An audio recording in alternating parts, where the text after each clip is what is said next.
भूत, बच्चे और रंगों का सफर। किसी समय की बात है। एक छोटे से गांव में एक पुराना सुनसान सा बंगला था। लोग कहते थे कि वहां एक भूत रहता है, पर यह कोई आम भूत नहीं था। इसे लोग रंग बिरंगा भूत कहते थे, क्योंकि वह हर रात अलग अलग रंगों में दिखाई देता था।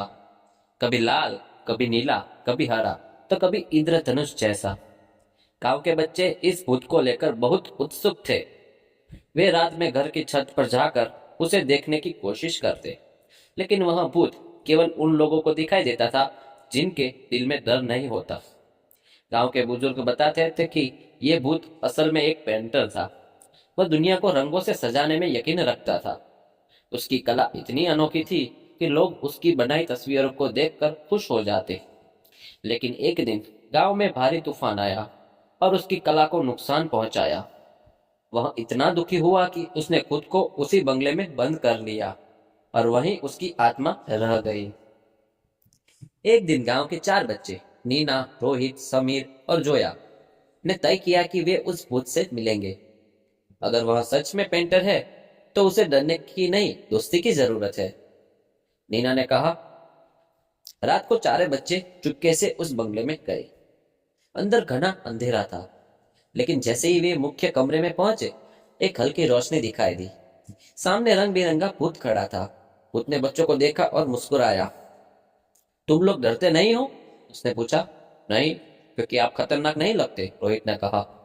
भूत ने धीरे धीरे अपनी कहानी सुनाई और बताया कि वह गांव को फिर से खुशहाल बनाना चाहता है, लेकिन उसे अपने रंग वापस पाने की जरूरत थी। बच्चों ने उसे भरोसा दिलाया कि वे उसकी मदद करेंगे। अगले दिन चारों ने गांव के लोगों को इकट्ठा किया और भूत की कहानी सुनाई।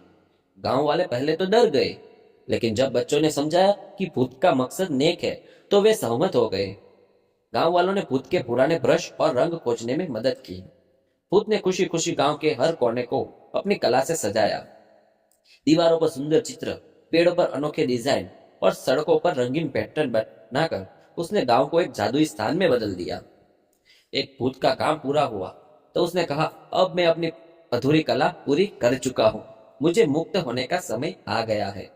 भूत ने बच्चों और गांव वालों का धन्यवाद किया और धीरे धीरे इंद्रधनुषी रोशनी में बदलकर आसमान में विलीन हो गया।